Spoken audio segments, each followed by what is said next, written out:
Chapter 6. You and Alban eyed the three-tiered plate with suspicion. Thinly sliced cucumber sandwiches, scones, and Battenberg cakes lined the levels. A teapot and cups and saucers sit nearby. Are we allowed to eat it? Alban asks. Maybe it's meant for someone else. I'm starving, you say, reaching for a cake. A harried-looking teacher with a brown moustache called Prongles had met you at the airship and led you to the oldest building on the site, a red brick quadrangle. You now sit in the parlour room surrounded by wooden panelling, stiff-backed chairs, and a pane window. You look out the window at the long lawn and the collection of brutalist concrete blocks gathered round it. There's a lot of stained grey. You're halfway through stuffing a sandwich into your mouth when the brass doorknob moves. A young woman enters, neat black hair, puce cardigan, grey skirt, crisp, starched white poplin shirt. Children. Welcome to Marston Hall, she says, smiling. My name is Miss Thurley, the head of pastoral care and school counsellor. I think we've met before, says Alban. You're Mr. Wells's child. Yes, I'm aware, says Thurley, but a formal welcome to the school is most appropriate. It is one thing to live on site, it is quite another to be enrolled in the study of the darkness. For here you will learn to correctly direct your gift, along with the remainder of the national curriculum. Don't forget that along with the arcane studies, there's also mathematics and geography and physical education and the like, and all the other things growing boys and girls need to know. Okay, you say with your mouth full.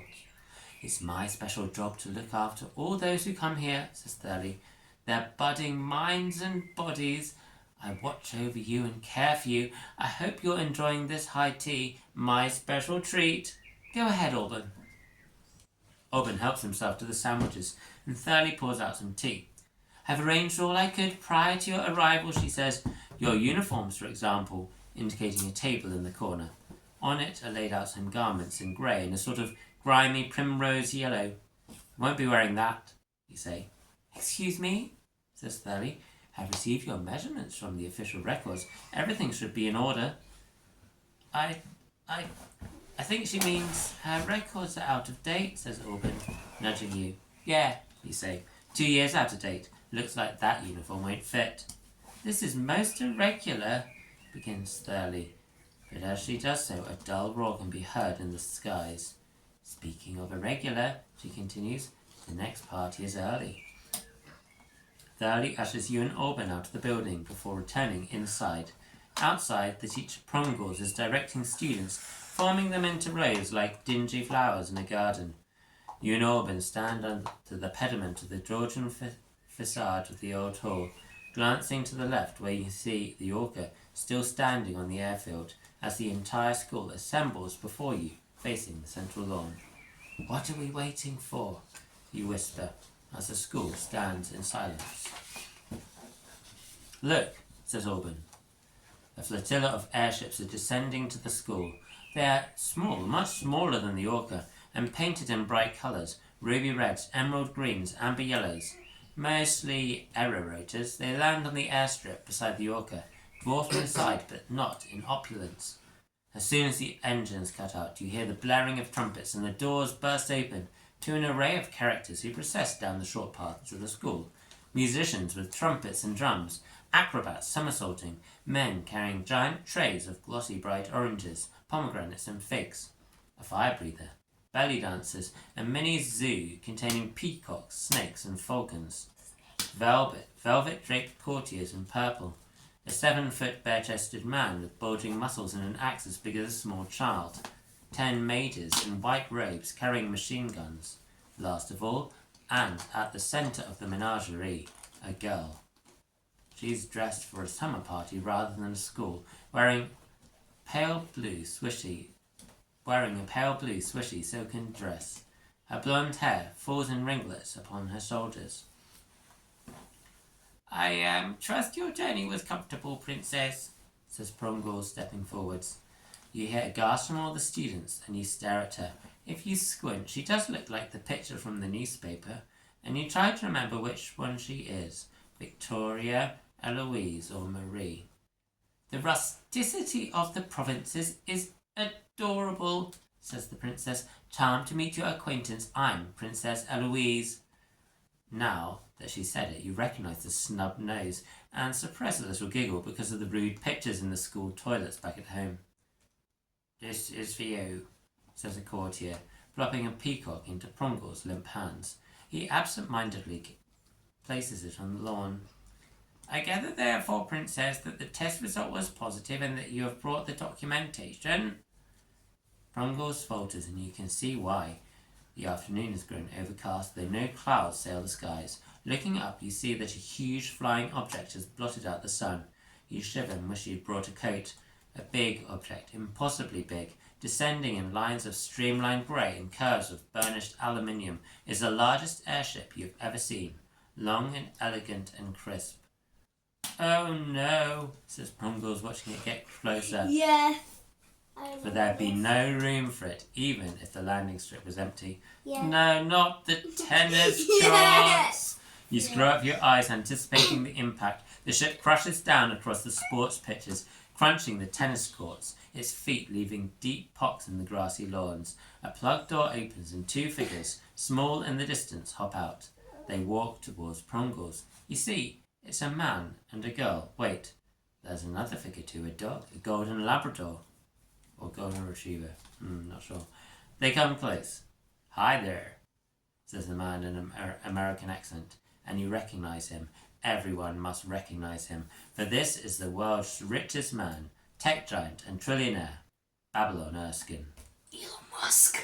Welcome to Great Britain, says Prongles. You look at the girl. She must be his daughter, you suppose. You've never heard of her. There's a difference to her eyes.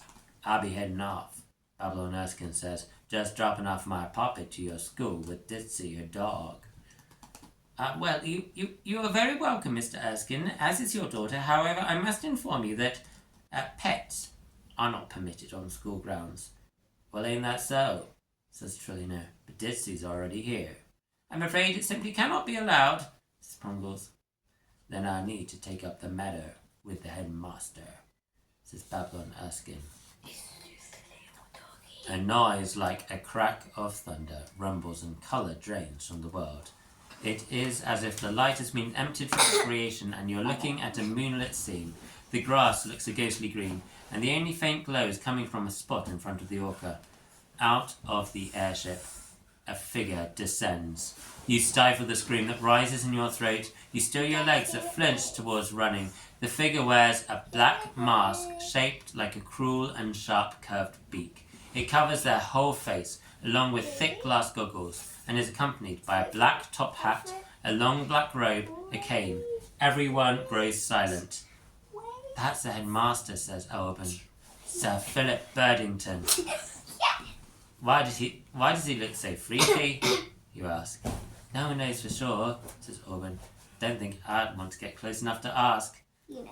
Birdington takes no notice of the airships or the belly dancers. After him, a trolley is wheeled containing a typewriter and an ornate brass gramophone cone. The head girl fetches a chair, and Birdington sits down with the trolley before him. Yeah, he can only talk in the quietest whisper, so he usually uses that, says Orban. You hear the clank of the typewriter keys first, the drifting sound lost in the open space until noises come out of the gramophone, halting words, disjointed, spoke in an eerie, cracked monotone. It's hard to put together at first, but you can make out sentences. Greetings, children and esteemed guests, Bennington says. An auspicious day to welcome new students. I'm very pleased that you are joining us, for we always need fresh blood. These today will be the last admissions in the current cohort, preparing for the next awakening ceremony. It will be less than 3 months now. I urge you, do not stint your preparations for that day. Awakening? You whisper. That's when they activate the dark energy inside, says Orban. That's what they're going to be teaching you about. Us about. I also, begins Birdington, must sadly relay some tragic news about our head boy. Last night he stayed on too late in North Cove Town. I believe it was a party. No doubt he thought he was different, that he was special. He tried to get back after dark. He was found, dead, this morning on the path. I abjure you. Do not leave the grounds after sunset.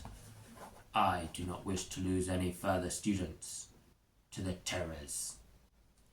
Without a further word, Burtington rises from his seat, hobbling towards the school building, and colour returns to the world.